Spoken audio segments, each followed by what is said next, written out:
2024 లేదా 25లో డిగ్రీ లేదా బీటెక్ చదివారా? సాఫ్ట్‌వేర్ జాబ్ కోసం ఎదురు చూస్తున్నారా? అయితే కోడ్‌జ్ఞాన్ 100 డేస్ కోర్సులో చేరండి. జాబ్ సాధించండి.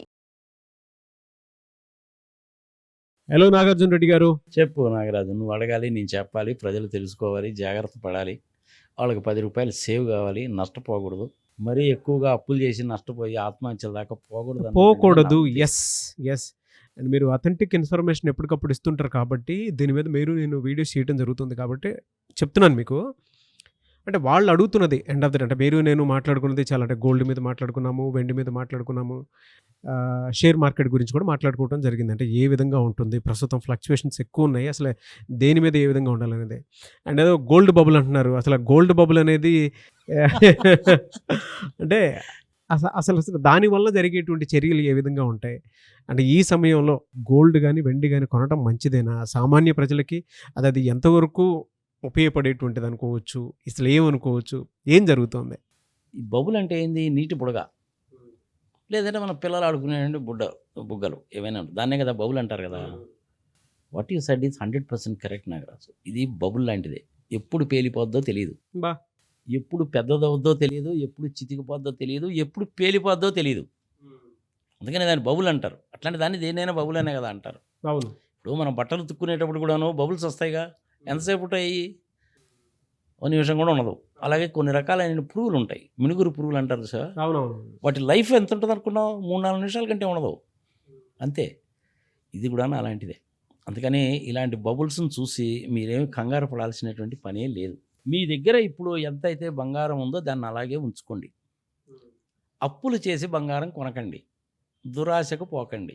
షేర్ మార్కెట్ అయినా అంతే, బంగారం వెండి అయినా అంతే. నీకు నాకు ఎందుకే నాకు అర్థం కాదు అది.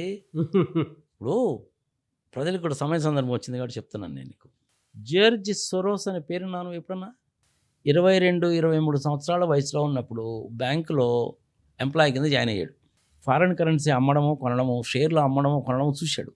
తర్వాత ఏం చేశాడంటే వాడే బయటకు వచ్చేసి బంగారము, వెండి, షేర్లు, గవర్నమెంట్కి సంబంధించిన బాండ్లు, నార్కోటిక్స్, ఇలాంటి వాటన్నిటి మీద కూడాను ఆధిపత్యం సంపాదించి లక్షల కోట్ల రూపాయలు సంపాదించాడు. బా అతను ఇప్పుడు ఓపెన్ సొసైటీని గురించి మాట్లాడతాడు.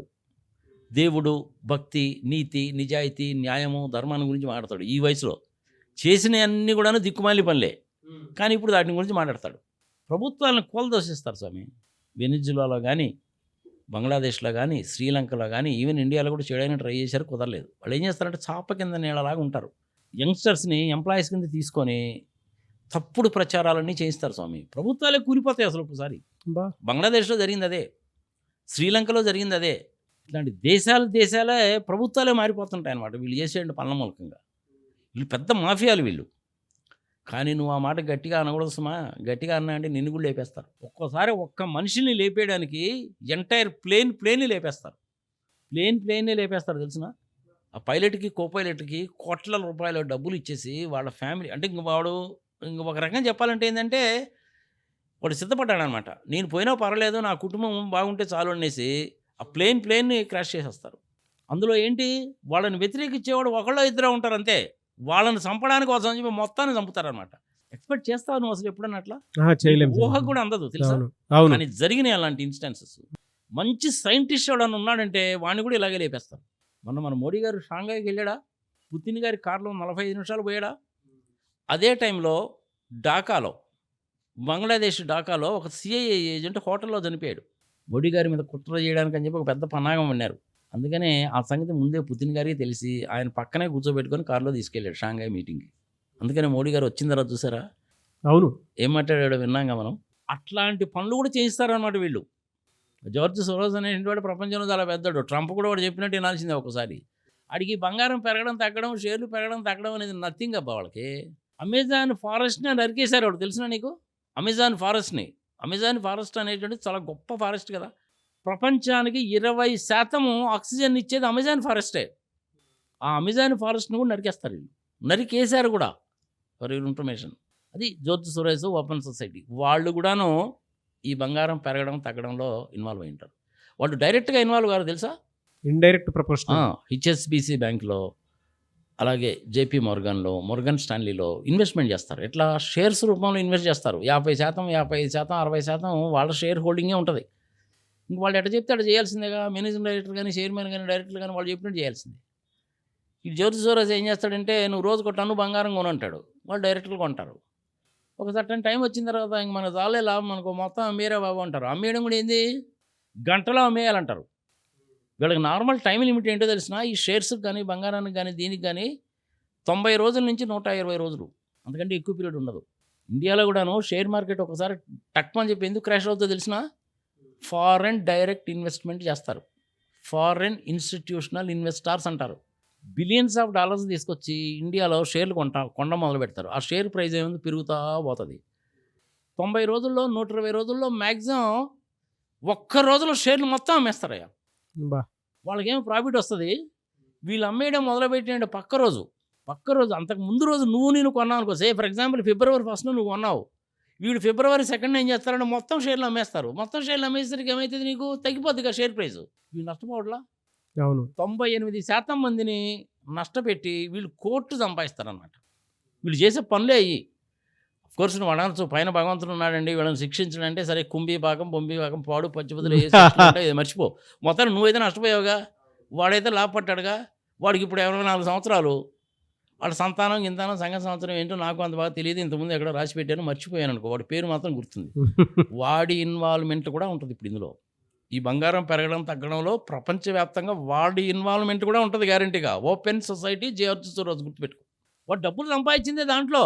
షేర్ మార్కెట్లో చేసేవాడు డబ్బులు సంపాదించాడు. ఫారిన్ కరెన్సీ అమ్మడం కొనడంలోనే వాడు డబ్బులు సంపాదించాడు. బంగారం కొనడం అమ్మడంలోనే వాడు డబ్బులు సంపాదించాడు. ఎప్పటి నుంచి, 21 సంవత్సరాల వయసు దగ్గర నుంచి మొదలుపెట్టాడు. ఇప్పుడు వాడికి 84 ఏళ్ళు. అలాంటి వాళ్ళతోటి నీకు నాకు ఎందుకయ్యా, నాకు అర్థం కాదు. నువ్వు అన్నావు చూసావా బబుల్ అని, ఇది ఎప్పుడు పేలుతుందో తెలియదు, ఆల్రెడీ పేలింది. ఫైనల్గా నేనేం చెప్తానంటే, ఇవన్నీ కూడా ప్రజలు తెలుసుకోవాలి కాబట్టి చెప్తున్నా. ఎస్పెషల్లీ యువత తెలుసుకోవాలి కాబట్టి చెప్తున్నా. మీ దగ్గర బంగారం కనుకుంటే ఆ బంగారాన్ని అలాగే ఉంచుకోండి. ఓకే. అప్పు చేసి బంగారం కొనబాకండి. అత్యాశకు పోవాకండి. బంగారం అయినా, వెండి అయినా, షేర్ మార్కెట్ అయినా.